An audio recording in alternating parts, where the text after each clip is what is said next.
Joining me now, assistant head coach Rob Tuvey. It's a close run thing if we're going to make progress in this competition. Rob, Sutton away on Tuesday night. We've got to put in a real strong performance, haven't we?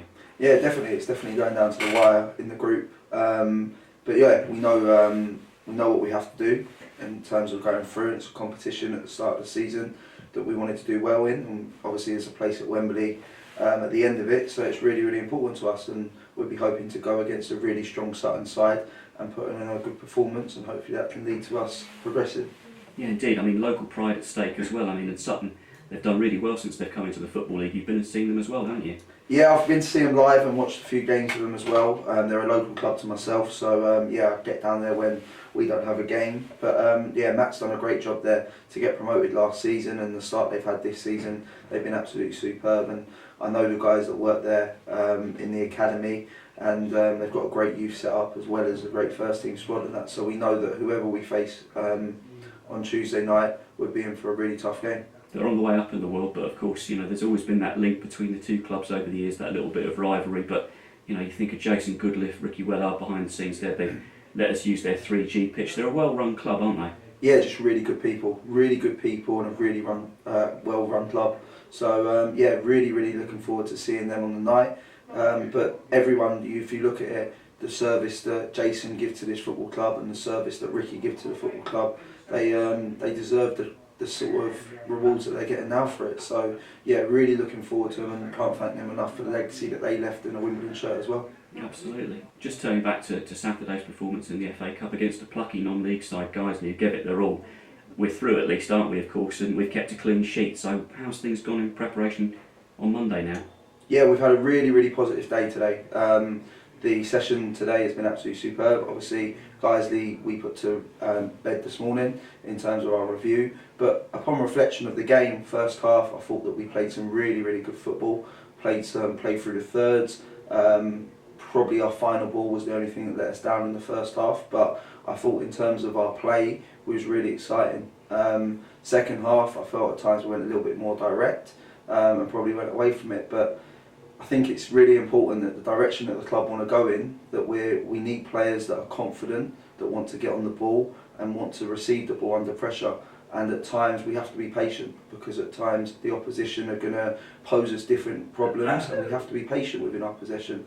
And sometimes that will mean going backwards, and sometimes that will mean playing sideways and probing in different ways. And I felt that second half, potentially the mood from some parts of the stadium potentially didn't help the players, because it caused that nervous energy, and these players need to be confident. They need to feel that they can get on the ball and they can produce their magic and that. So I think it's really, really important that we as staff give them that confidence to keep wanting the ball and keep making sure that they're confident to have the ball in tight areas. And there's going to be times where passes look like they're tight, but good players receive the ball in tight areas, and they're good enough to do that. And the way that the club wants to move forward, we're going to be seeing more of that. We're going to see players playing attacking football. Of course, we want to play forward football, but at times we're going to have to recycle. We're going to have to be patient and try and probe in different ways. So I think that's really, really important, that we all as a collective understand where we're trying to go with this, and we try and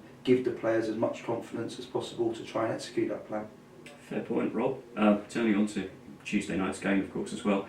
Team news, still no Paul Ossu, yeah? No, so Paul's had a positive COVID test, so he's still isolating at the moment. So obviously he's one that we're missing at the moment. But apart from that, we've recalled a couple of lads. I say recalled, they can play in this competition as part of their loans as well. So Currie and Aaron Cosgrave will come into the squad, and that's exciting to see how they get on. So they'll be playing some part of the game on Tuesday. Any other names who might be involved as well?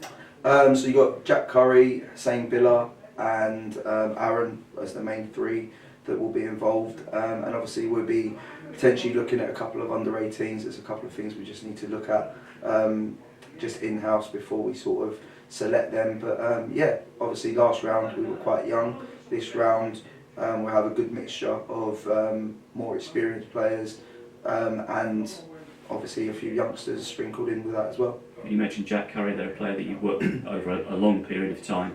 He's been doing really well. He's been picking up man of the match awards at Eastbourne Borough, hasn't he? Yeah, the reports we're getting on JC have been absolutely superb, and I think we can't credit Eastbourne enough, because the environment they've given him there to flourish has been absolutely superb. So yeah, we thank them, and long may it continue for him. He's playing regular football, 90 minutes week in, week out, and they're on a good run of form at the moment as well, and he's playing a massive part in that. So really looking forward to seeing him back in a Wimbledon shirt for however long he gets tomorrow night. Absolutely, yeah, it's exciting news. And as well as that, Aaron Cosgrave as well, a big opportunity for him. He's been scoring some good goals at National League level, hasn't he? Yeah, he has. It's a difficult situation that Aaron's in at the moment at Dover, but he's been putting in some really good performances. I spoke to Andy Hessenthaler the other day, and he's been really pleased with his progression so far. He's been playing out wide and down the middle as well for them. So it's been really good. He's learning all the time, and when he's been coming back in training with us once or twice a week, we're really seeing the benefits of that at the moment and seeing the progression that he's making. So again, it's another chance for him to try and get on the pitch and make his debut and see how he gets on. And those fans going tomorrow night, I mean, they've been getting their tickets for this one, they're interested in this one, they want to go and see the Dons, and it should be a good night as we're aiming to get a positive outcome ahead of another international break.